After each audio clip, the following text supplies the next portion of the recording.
nagmumula sa isang makata na may pangalang Flick G.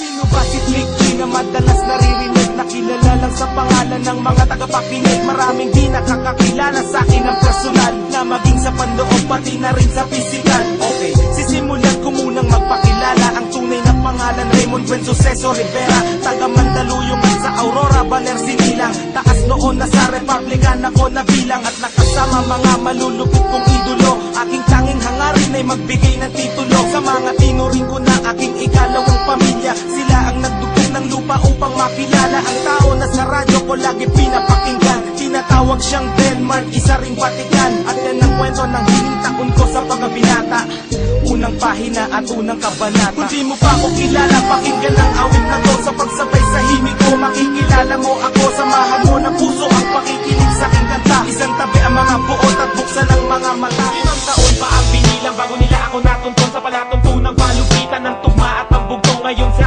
aking paglabas sa paghawak ng microphone, taob lahat mga dugyot mula Cuneta, Astrodome hanggang sa umabot ng hulo patungo ng Maynila. Di mo pa rin kayang sabayan na lupit at pintig ng aking dila sa pagbilang ng mga katagang walang sumatotal. Hamunin mo ko, tignan natin sino ang mauutal. Naglilimita sa mga kataga, makinig ka, ako'y pakinggan mo. Sa pamamagitan ng mga labi, di balagta sa mikropono. Graffiti lang ang kaya mo, tagal mo na sa hip-hop. Hindi mo kayang sumabay, miski man lang sa beatbox. Musika aking lengguwahe at ito aking kultura. Di mo kayang matibag mga pinagdikit kong letra na pamura yung kumanta nung gabi nung narinig ako. Kaya ibabalik ko na sa'yo.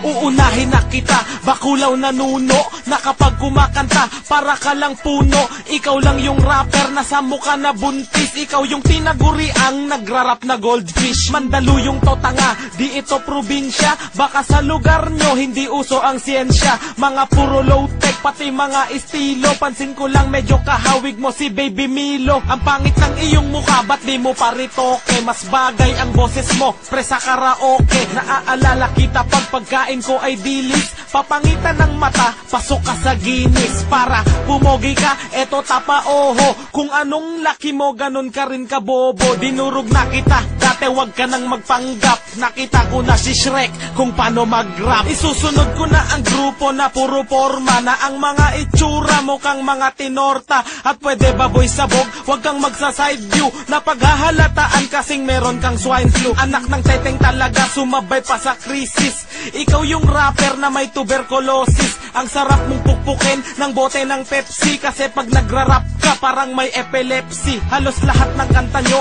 puro ang iingay. Matagal na kayong tinatakwil ni Binay. Balak nyo pa akong bugbugin, hindi nga lang natuloy. Kasama isang katutak na puro abnoy. Pumunta ng Manda para uloy mapugot. Forma nyo parang mga naglalakad na kumot. Dugyot na nga recording, ang pangit pa ng boses. Mayaman ka? Eh ba't sumasali ng contest? At ikaw Mr. Clown, halika dito. Di ko pa nakakalimutan ng iyong atraso. Nung iyong kaarawan, tinira nyo si Flick G. Dugyot kayo, nagre-record sa mic ng PC. Ang buong grupo mo aking papagulungin. Mula sa inyong lugar, nabulubundukin. Lahat kayo taga-bundok, katulad ni Tarzan. Kabobohan yung tagay, wala ng kalunasan. Nilagay pa sa YouTube at in-upload sa torrent. Sa lahat ng video nyo, isa lang ang may comment. Yan ba ang freestyle? Paano ko manginginig? Di na nga kayo sikat, wala pang nakikinig. Picture mo sa YM, parang alimasag. Aaminin ko sikat ka pero sa kamprag. Para matira lang ako, naghanap ng kakosa. Walang gustong pumatol kaya sa net nagshota.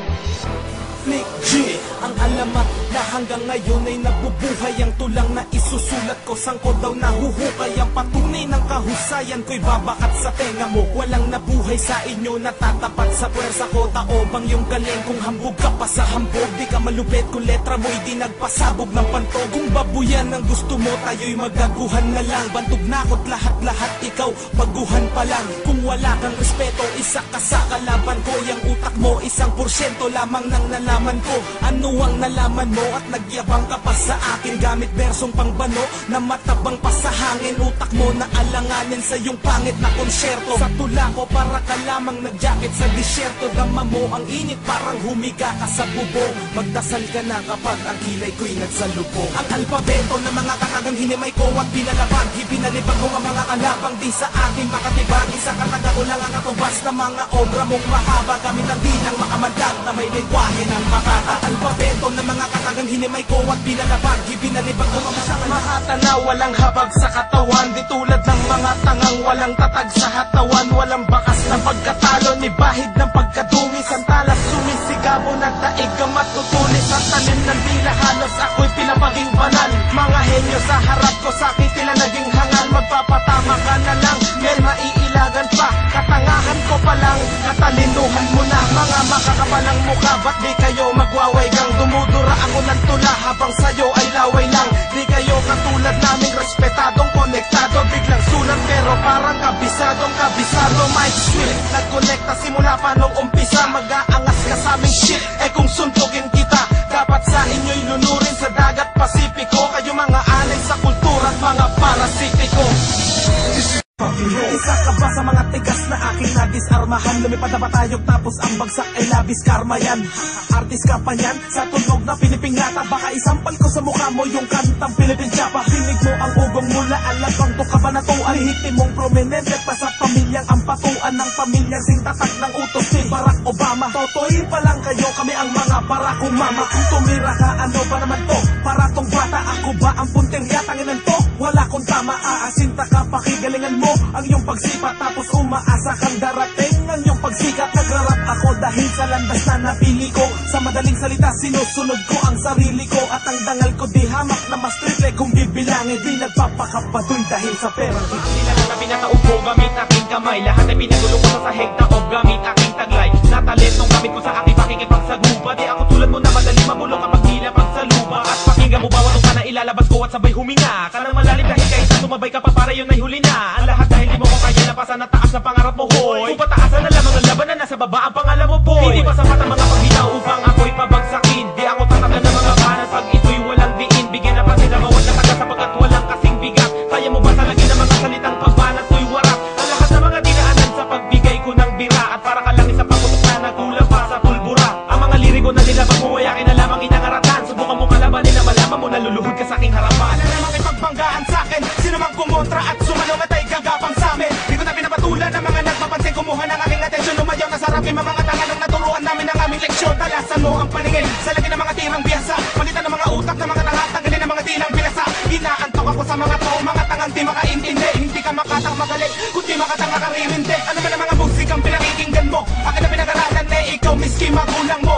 Di ka pinapangaralan, panutungan, palaliman, pabilisan, pagalingan. Ang buktungan, palasingan, naglihisan sa kambingan. Nagsilisan, nagbihisan, pagkat pinagpawisan nung nakita na nila ang kuman. Tanang paglisan, di naman sa pagmamayabang, nagmamagandang loob lang ako. Para naman sa kaalaman mo, malaman mo kung sino ako. Ako si Flick Dragon, pati sulat sa papel. Bawal ang mga utak na kasing sukat ng kahiranin ng kanya-kanyang dila na nakakabit sa utak. Ang lahat ng mahihina, tsak nahahalik sa burak. Susupot-supot sa laban, hindi mapapalating. Dapat ang mga natalo mo'y di bababa sa 30. Ang mga bibitawan mo dapat babakas sa tenga. Nakauulang bitaw na laging sasapak sa tema. Simula na ang gera at patuhang mensahe. Puro batikan at walang baguhang kasali. Lahat na magkakamali ay papatukan ng grabe. Tatawanan ng unang mapapatungan ng tae. Gusto mo ang iyong karir at ipaglaban ng tanga. Lahat ng matatalo ay paglalamayan sa kanal. Dikitin mo hanggang kahuli-hulihan mo bubos. Ikaw ang Diyos na limahan kapag kalaban mo'y lubos. Igatlo sa mga pinagpala, taga-durug ako ng mga maling akala. Kataga na sindamin ng mga tala, pinapalipad na para mga panungala. Dudurugin ang mga nagkaroon ng sala, isa rin ako sa mga mamaminsala. Tinuturing na isa sa mga bathala, ako na mangunguna sa paglathala. Sa pagtataga ng mga nais na palugugin ng kantang to, ang magpapatunay na kung sino talaga gustong bababain. Kusa na lang na humihi ka sa hukay. Ano man ang kulay ng mga suot, di ba rin sapat para matawag ang magaling. Kayo mga tunay na mga supot, di marunong humarap talaga mga pateng. Mga tinapa, sige tira pa, mga pinaka, bobot, mga bulaan, mga tinapa. Gango ay pinapagabanggo, tondo, hanggang Bulacan na ngayon. Nasubukan mo tapatan ng mga binibitawan kung di mo maarok. Kami ang mga makabago, mga makata, kayo ang naiwan sa pagkabarok. Isipan mo tumataga ang mga salita ko na hindi kanya kabulit at ikay tapatan na kahit sino man sa mga kanaba mapangahas. Di pa rin makasabay, di na kanya higit ang mga binibitawan ng mga pinakamahusay, pinakamalulupet, pinakabaka ng mga disipulo magaling pa sa magaling twistero, pandigma. Mga dapat tulad na kinabinabatukan na kinahinaatulan, di dapat nakatakutan ng mga kalaban na hindi makasabay sa ganito laro ay dapat talaga na palaga. Tilawaga hindi na makalapit, ang bisulan din na dagit, na pagwakon di magalit, ang katagamong kinagamit, magkatagamit gumuguhit, ang karagamit pinapangit, ang iyong ugali na kala mo naman na pumupulit at ako bilang ikatlo, kabilang sa waluso pa na itinalaga. Upang durugin wasakin ang mga nagmamatabang, nagmamagaling na sobra ang mga pagkatanga. Kami ang tumagsara, lumalapagsak kahit ano paksa na sumasapak sa damdamin ng pinakamatitigas, pinakamakakapal ang mukha kong umasta. At aming napasa, kamay ang mga hindi mo kayang gawin sa masa. Mga salitang hindi naman naman ko pa nang binubuo na di magaya. Parang dinadaya mo lang ang sarili kung gagawa ng mga katulad na ganito. Baka mabuang at baka mabaliw ka na magdulot na isipan na sobrang pagalito. Pinalagan mo ang mga katagamong hinasa, akin na nga tong minasak ng tuluyan. At siguradong wala na at aminadong di kaya, kapag ako na nga ang bumalag. Kami nasa taas, kayo nasa baba, ang agwat natin ito'y libong beses. Para ka nagpatiwag pag gumalawan sa mga sumpang may mga banal na boses. Kayo ang mga taong pinaglihi sa katangahan, mga duwag mahilig magpatulong sa kasamahan. Kahit magtulong-tulong pa di nyo ko kayang sabayan. Alam na ngang hindi siya uubra, kakasapayan. Lulunurin ko kayo at patay kong hahanguin. Iipunin ko kayo't sabay-sabay kong lalamunin. Tinaga ko sa bato na bawal ang magmakaawa. Di ako pwedeng huminto hanggat walang nakakawawa. Ang bakas ng pagkaawa sa'kin di mababanaag. Titignan ko sino sa'tin ang hindi mapapanatag. Aking ipapadama pagkatakot sa himagsikan. Nakatira ng isa pagkatapos nagsibagsikan. Para kayong aso pag natakot nagsisibalikan. Sino mang lumaban sa paa ko magsisihalikan. Babala sa mga bobo, tanga, pulpul at sablay. Mga nagtangkang bumali sa sungay ko, naputo lang kamay.